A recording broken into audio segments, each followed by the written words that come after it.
సొరంగం అది. దాన్ని అందుకనే రాజశేఖర రెడ్డి గారు శంకుస్థాపన చేస్తే ఇవాళ గౌరవ ముఖ్యమంత్రి రేవంత్ రెడ్డి గారు దానికి సంబంధించిన నిధులు ఇచ్చి ఉత్తమ్ కుమార్ రెడ్డి ఎప్పుడు రివ్యూ చేస్తూ దాన్ని పూర్తి చేయబోతున్నారు.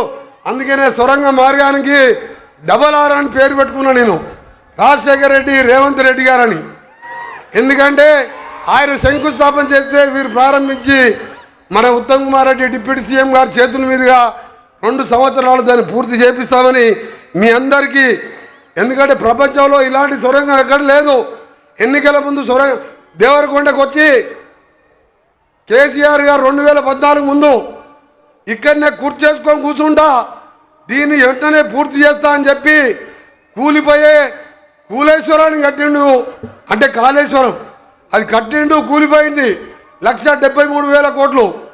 ఒక 2,000 కోట్లు ఇస్తే సొరంగం అయిపోతుండే, 300-400 కోట్లు ఇస్తే బ్రాహ్మణ వెలువల ప్రాజెక్ట్ అయిపోతుండే. మన జిల్లా అంటే అంత కసి.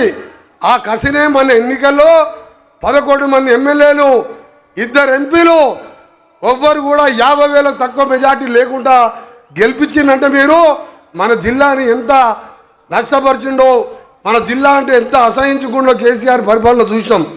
అందుకని ఈరోజు మీ అందరు కూడా నేను ఎక్కువ మాట్లాడాలంటే రోజు సీఎం గారితోనే ఉంటాం, ఎప్పుడు కలుస్తుంటాం.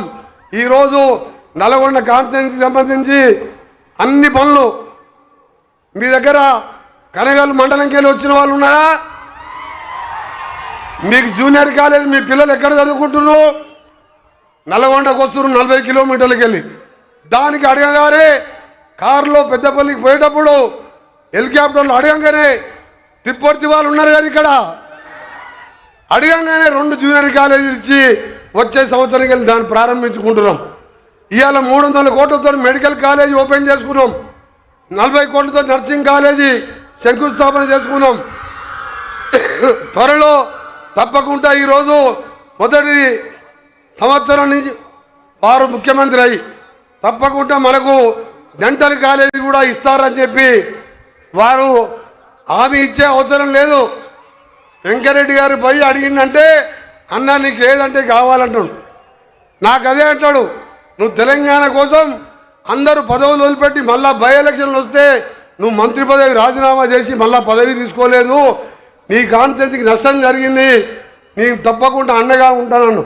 డెంటల్ కాలేజీతో పాటు మనందరూ కూడా ప్రేమించి పూజించే లతీఫ్ షా ఖాద్రీ ఘాట్ రోడ్డు కూడా ఇలా ఉదయమే జీవో ఇచ్చి మనం ఎప్పుడు కూడా దర్గాకు లక్షలాది మంది పోతుండం. పెద్దవాళ్ళు వయసు ఉన్న వాళ్ళు పైకి ఎక్కలేరు. దానికి కూడా 140 కోట్లు శాంక్షన్ చేయడం జరిగింది. ఇలా చెప్పుకుంటూ పోతే ప్రతి ఒక్కటి కూడా మీకు మాటిస్తున్నాను నేను, తప్పకుండా మీ అందరినీ మన కాన్స్టిట్యున్సీ కాదు, మన ఉత్తమ్ కుమార్ రెడ్డి గారు ఇరిగేషన్ శాఖ మంత్రిగా భట్టి గారు పాదయాత్రలో మన జిల్లా అంతా చూసిండు. వారి సహకారం, ముఖ్యంగా ముఖ్యమంత్రి సహకారంతో శివన్నగూడెం ప్రాజెక్టు కానీ, బస్వాపూర్ కానీ, గంధమల్ల రిజర్వాయర్ పూర్తి చేసి ఇప్పటికే సాగర్ నీళ్లతోనిది ఈరోజు మనం మిర్యాలగూడ, కోదాడు, హుజూర్ నగర్, సాగర్ కాన్స్టిట్యున్సీ నీళ్ళు వస్తున్నాయి. ఈ 8 కాన్స్టిట్యున్సీలకు సాగునీరు లేదు. మనకు బోర్ వేస్తే 1500 ఫీట్లు నీళ్లు పడవు, పడ్డా పచ్చడి డ్రైనేజీ నీళ్లు, మూసి నీళ్ళు వస్తాయి.